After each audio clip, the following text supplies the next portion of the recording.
Welcome back to my channel. काफ़ी दिन के बाद मैं वीडियो डाल रही हूँ।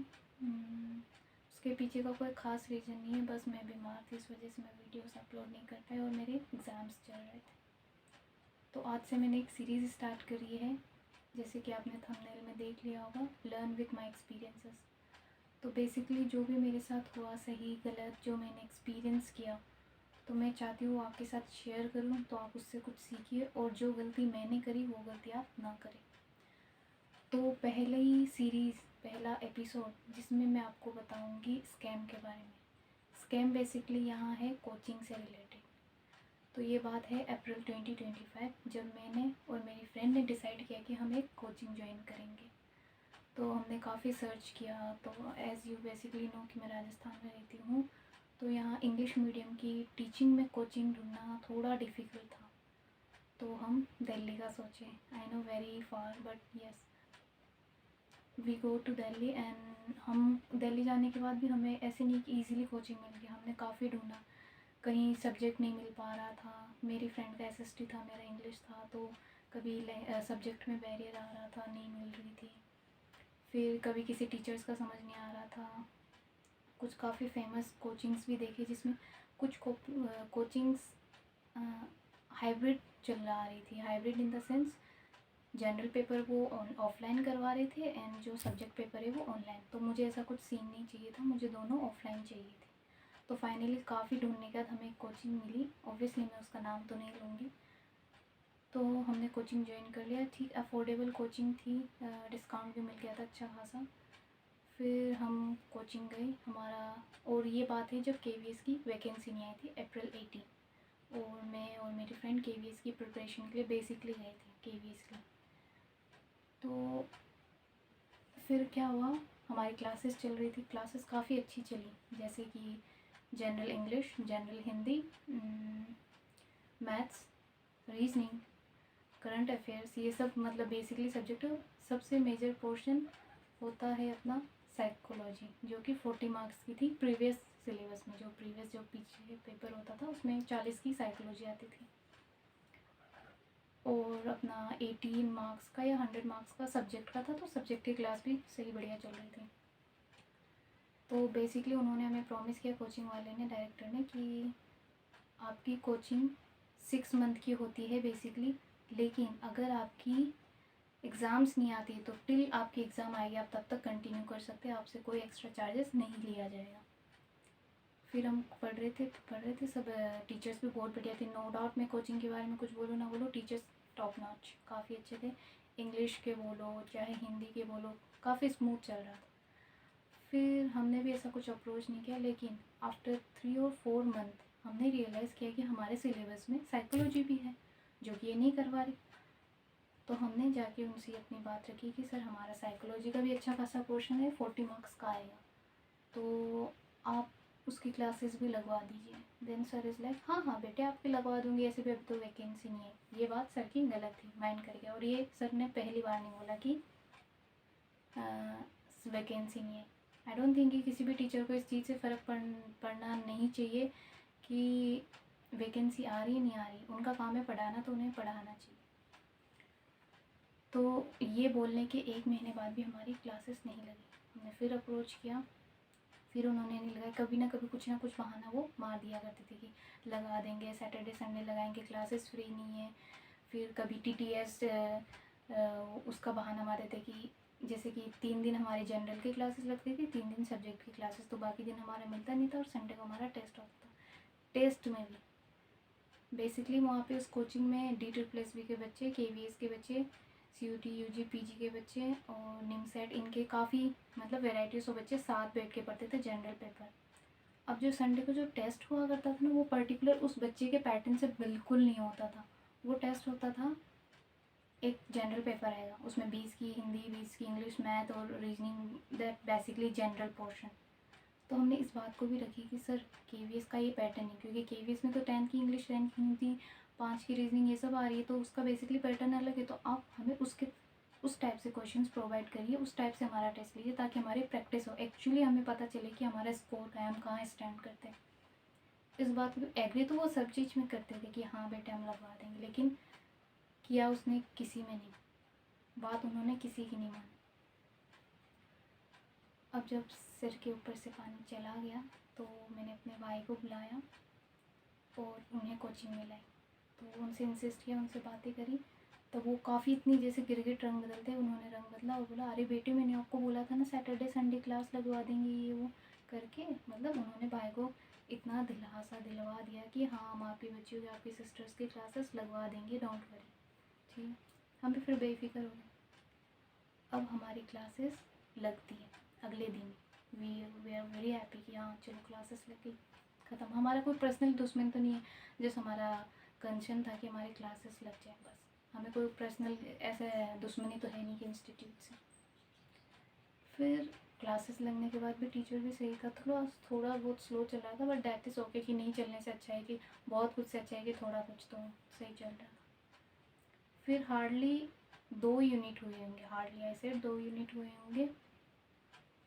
उसमें एक दिन मैं क्लास में जाके बैठी थी, देन सर मुझे पॉइंट आउट करते थे। उसमें पीआरटी टीजीटी और इनके पीआरटी और टीजीटी इनके बच्चे बैठते थे बेसिकली। तो उन्होंने मुझे पॉइंट आउट किया कि आप तो टीजीटी के हो ना। I said yes. तो बोला आज आपकी क्लास नहीं है। देन मैं काफ़ी शौक हुई, मैंने बोला ओके नहीं है, बट पहली बात मैं अकेली टीजीटी की नहीं हूँ, क्योंकि उसमें और भी बच्चे टीजीटी के बच्चे थे। उन्होंने बेसिकली मुझे पॉइंट आउट किया। दूसरी बात, मैंने बोला कि पीआरटी टीजीटी का सिलेबस तो अलग है ही नहीं ना, सिर्फ मार्किंग पैटर्न में अलग है, सारा सिलेबस अलग है। तो मुझसे बहस करे नहीं अलग है, आप उठ जाओ। तो मैं उठी नहीं, आई वाज लाइक, क्योंकि मैं कोई पेपर दे के आई थी तो वो पेपर मुझे सर से डिस्कस करना था। तो उन्होंने मुझे बोला उठो उठो, नहीं आप डिस्कस नहीं कर सकते, बाद में करना, बाहर करना। फिर भी मैं बैठी थी। तीसरी बार उन्होंने इतनी ऊंची आवाज़ में मुझसे बोला खड़े हो जाओ, आपको कब से बोल रहा हूँ सुन नहीं रहा। अब सिर से फिर से पानी बाहर चला गया। तो मैं खड़ी हुई। फिर मतलब मेरे को बहुत गुस्सा आ रहा था, तो मैं उनके ऑफिस में गई। आई लाइक दरवाजे को मैंने ऐसे किया सट, एंड देन जो मेरे मुँह आ रहा था माइंड में मैंने सब कुछ बोल दिया, जितना आ रहा था एकदम गंदा जो बोलना था बोल दिया। अब आई डिडंट नोटिस कि वहाँ 2 एडमिशन आए हुए थे। आते तो भी मुझे मेरी बात रखनी थी, that is not my problem. वहाँ 2 एडमिशन आए हुए थे। अब सर वहाँ घबरा गए। तो वो जो 2 एडमिशन थे, वहाँ जितने भी बेसिकली स्टाफ थे, बच्चे थे, उनको सभी को एडजस्ट कर दिया। जिनको क्लास में जाना था उनको क्लास में भेज दिया, और जो नए एडमिशन थे उनको डेमो क्लास के लिए भेज दिया। अब सर और मैं, और मुझे पता है गुस्सा किस बात में है, जब मैंने अपने खुद के साइकोलॉजी टीचर से ये पूछा कि सर पीआरटी और टीजीटी का सिलेबस अलग होता है। तो मतलब उस टाइम में लाइक मुझे लगता है कि सर को भी अचानक से ये सिचुएशन आई हुई, तो उनको समझ में नहीं आया कि क्या करें। तो उन्होंने बोले नहीं हाँ ऐसा है। उनका भी कोई फिक्स रिप्लाई नहीं था, कि जबकि बेसिकली आप सभी को भी पता है जो तैयारी कर रहे हैं, सिलेबस सबका सेम था। जब साइकोलॉजी थी, जब पहले के सिलेबस था, जब केवीएस की वैकेंसी नहीं आई थी। अब उन्होंने उल्टा पारा पकड़ लिया। कैसे पकड़ा? अब उन्होंने बोला कि तुम्हारी हिम्मत कैसे हुई, मेरे इंस्टीट्यूट में तुमने ये बदतमीजी की तो कैसे की, मैं आपको यहाँ से निकाल सकता हूँ, आपको एक्सपेल कर सकता हूँ, आपको इस हद तक कि आप यहाँ सीट में नहीं बैठ सकते, आपको फ्यूचर में आपको एग्ज़ाम नहीं देंगे, मैं इस लाइक कर दूँ। मतलब उसको जितनी बोलनी थी ना, उसने मुझे गलत वे में पकड़ लिया। तो मैं उनसे सिंपली प्यार से बोल रही हूँ, तो मेरे को रोना आ रहा है। वहाँ और भी बच्चे बैठे, तो टीजीटी के ही बैठे, और एक इंग्लिश का टीचर बैठा है, जनरल इंग्लिश का। तो मैं उनको बोल रही हूँ कि सर ओके मेरा तरीका गलत है, बट एक बार के लिए सोचिए ना कि मैं इस हद तक क्यों आई। और गाइस मैं आपको ये बात बताना चाहूँगी कि मैं पहली बच्ची नहीं हूँ जो उस इंस्टीट्यूट से, उस डायरेक्टर से ले रही हूँ। मेरे अलावा, मेरे से पहले और मेरे बाद काफ़ी बच्चों ने उधर लड़ाई की है, जो कि मुझे बाद में पता चला। तो मैंने बोला बच्चा इस हद तक ही क्यों गुजर रहा है कि उसको ये एक्शन लेना पड़ा है, कभी आपने इस बात पे नोटिस करी? फिर मेरे को बोलता है कि सिलेबस सेम है। ये बेसिकली उनका क्या था कि क्लास छोटी थी, रीज़न मैं बताती हूँ, क्लास छोटी थी तो पीआरटी के बच्चे ही इतने बढ़ जाते थे कि उनको टीजीटी की अलग क्लास करानी पड़ती थी, पहला रीज़न। दूसरा रीज़न है कि उनको जैसे आवर्स के हिसाब से पे करते थे टीचर्स को, साइकोलॉजी के basically if I am talking about, तो आवर्स के हिसाब से पैसे देते। तो ऑब्वियसली अगर हमारे अलग क्लास है तो उन्हें अलग से और एक्स्ट्रा पे करना पड़ेगा। तो ये 2 रीज़न थे मेरे लिए। तो उन्होंने बोला नहीं ये कोई तरीका नहीं होता, आपको मेरे से बोलना चाहिए था। फिर उन्होंने मुझे बोला मैं आपकी सैटरडे संडे क्लास लगा दूँगा हफ्ते में एक। तो मैंने बोला एग्ज़ाम की अभी प्रोबेबली उस टाइम में चांसेस ऐसे लगाए जाते हैं कि दिसंबर में आएगी वैकेंसी, नवंबर दिसंबर में आ जाएगी। ये बात शायद सितंबर अक्टूबर की है, तो उस टाइम लगाया जाता। तो उन्होंने मुझे प्रॉमिस किया कि हफ्ते की एक क्लास सैटरडे संडे क्लास लग जाएगी, आपके 60 दिन में पूरा हो जाएगा। एक तो वो मैथ का और रीजनिंग का टीचर था, मुझे मैथ सिखा रहा था। ऑब्वियसली टीचर था तो सिखाया, लेकिन गलत सिखा रहा था। कैसे सिखा रहा था? उसने मुझे बोला कि 60 दिन। मैंने बोला सर आप बोल रहे हो कि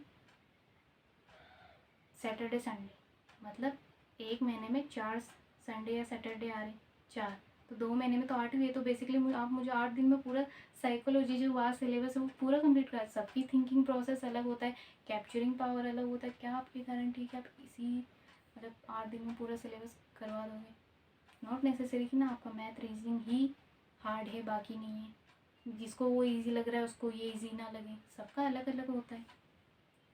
इस बात की हमारी बहस हुई और मैं कोचिंग से चली गई, मतलब बिना ऐसे रूडली दरवाज़ा बंद करके।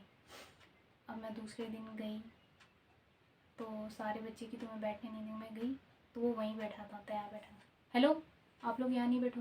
उनका तरीका, आप दोनों नहीं, कल गए थे ना आप लोग, बदतमीजी कर रहे थे, मेरे पास रिकॉर्डिंग है, मैं आपके घर वालों को भेजूँगा, ऐसे करूँगा। और तब तक मैं मतलब रो रहा के बेसिकली मैं थक के दैट इज़, कभी और दिन बताऊँगी मैं आपको। थक रो के अब मैं इस सिचुएशन तक आ गई थी कि अब मुझे उस डायरेक्टर की शक्ल देख के हंसी आ रही थी, बेसिकली सच बताऊँ ना।